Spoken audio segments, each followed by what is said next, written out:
ada sejumlah 2.644 jiwa yang terdampak. Nah, kemudian ada informasi yang disampaikan bahwa Pemprov... Pak Gubernur, mau direspon atau... Izin pimpinan, Hilal dari fraksi Partai Golkar. Saya pikir tadi apa yang ditanggapkan oleh Pak Doni tidak perlu ditanggapi di paripurna ini. Karena kita sudah sepakat dari awal.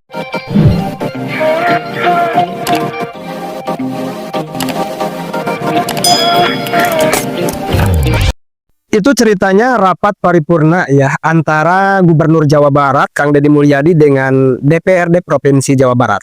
Di mana ditayangkan tadi ada seorang anggota DPR dari fraksi PDIP yang mengajukan pertanyaan terkait tambang Parung Panjang ya, yang memang sudah viral dari dulu ya, dan puluhan tahun itu masalah belum juga selesai. Tetapi ada satu anggota dewan dari fraksi Golkar juga mengusulkan kepada Gubernur Jawa Barat agar ya pernyataan tadi yang dilontarkan oleh fraksi PDIP tidak usah ditanggapi, karena kita sudah janji dari awal rapat paripurna ini adalah poinnya A dan B, jadi tidak boleh kemana-mana. Ya memang seperti itu ya kalau rapat paripurna. Tetapi namanya juga Kang Deddy Mulyadi memiliki hati yang mulia menurut saya, memiliki jiwa kepemimpinan yang bijaksana, dan pada akhirnya Kang Deddy Mulyadi malah menanggapi dengan jawaban yang sangat kelas dan bijaksana ya, dan memuaskan bagi saya. Nah, coba kita lihat ya.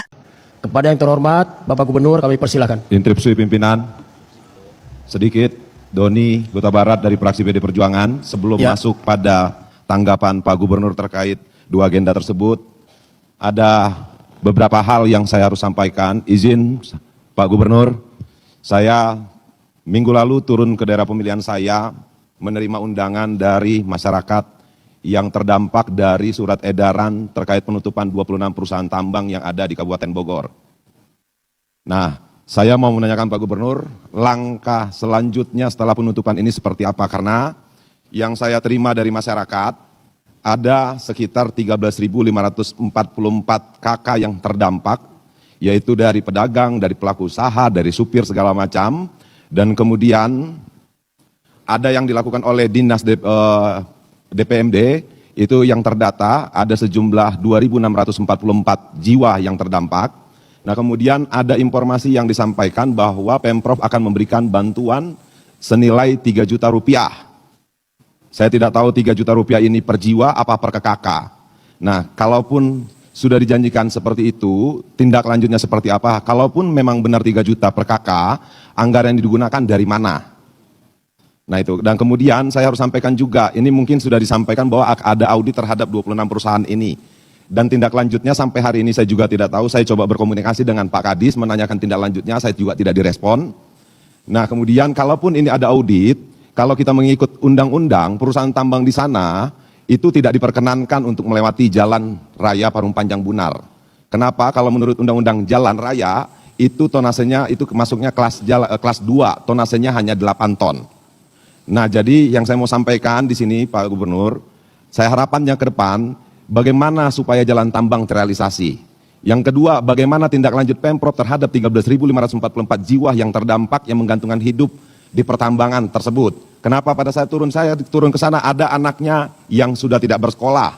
Kemudian ada yang sudah sulit untuk memenuhi kebutuhannya sehari-hari. Nah, saya harus memperjuangkan aspirasi ini Pak Gubernur. Saya harus menyampaikan apa tindak lanjut dari pemerintah provinsi terhadap surat edaran yang dikeluarkan oleh pemerintahan provinsi. Nah kenapa? Kalau menurut Undang-Undang Minerba, perusahaan tambang wajib mempunyai jalur tambang. Kalaupun mereka tidak punya jalur tambang, mereka bisa menggunakan jalan umum tapi tentunya mengikuti ketentuan peraturan perundang-undangan.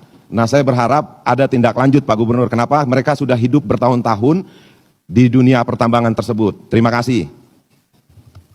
Baik, Pak Gubernur, mau direspon atau... Izin pimpinan, Hilal dari fraksi Partai Golkar. Saya pikir tadi apa yang ditanggapkan oleh Pak Doni tidak perlu ditanggapi di paripurna ini. Karena kita sudah sepakat dari awal, rapat paripurna ini hanya membahas tentang persetujuan KUHP dan laporan Bapemda. Terima kasih.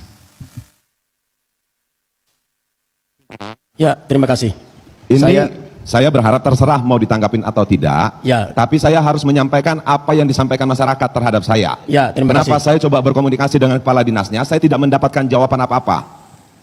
Ya, terima kasih. Terima kasih. Mangga. Pak Gubernur. Baik, terima kasih ya. Persoalan Parung Panjang itu adalah persoalan yang panjang. Sudah berpuluh-puluh tahun, sebuah areal yang mengalami kehancuran luar biasa, kemudian jumlah yang meninggalnya sudah lebih dari 100 orang, kecelakaannya hampir tiap hari, masyarakat kena ISPA, dan itu tidak bisa diselesaikan dengan hanya membangun jalan. Pemprov Jabar itu sudah berusaha mulai tahun ini membangun jalan, tapi tidak mungkin jalan itu dibangun tetapi dilewati dengan truk dengan tonase di atas 20 ton. Sehingga ikhtiar kami adalah dihentikan sementara. Dihentikan sementara apa aspeknya, variabelnya? Pertama adalah variabel kerusakan lingkungan. Yang kedua, variabel perlindungan tenaga kerja.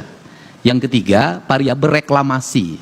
Yang keempat adalah variabel transportasi atau transporter sebagai pengelola. Yang kelima, adanya pungutan-pungutan yang tidak didasarkan pada aspek hukum yang memadai, dan itu jelas ada. Sehingga tim audit pemerintah Provinsi Jawa Barat yang terdiri dari para akademisi sudah bekerja, mungkin dalam waktu tidak terlalu lama akan segera diumumkan hasil auditnya. Bagaimana sikap pemerintah Provinsi Jawa Barat? Sikap pemerintah Provinsi Jawa Barat akan mengikuti rekomendasi audit pakar. Karena kami tidak ingin mengambil keputusan berdasarkan pertimbangan politik. Itu yang pertama. Kemudian yang kedua, bahwa ada ikhtiar pemerintah Provinsi Jawa Barat untuk memenuhi kebutuhan pokok dari masyarakat yang mengalami problem karena tambangnya ditutup. Salah satunya adalah kami sudah menerima data dari para kepala desa yang hari ini data yang masuk yang harus dibantu adalah 9.000 kepala keluarga lebih. Itu pun kami sangat mengalami kesulitan untuk mendapatkan data tersebut karena ada di antaranya kepala desanya merangkap pemain tambang. Nah, kemudian dana yang akan diberikan oleh kami adalah 1 bulan 3 juta, mungkin sekira 2 atau 3 bulan yang akan kami berikan. 3 juta itu bersumber dari mana? Bersumber dari bantuan sosial pemerintah Provinsi Jawa Barat.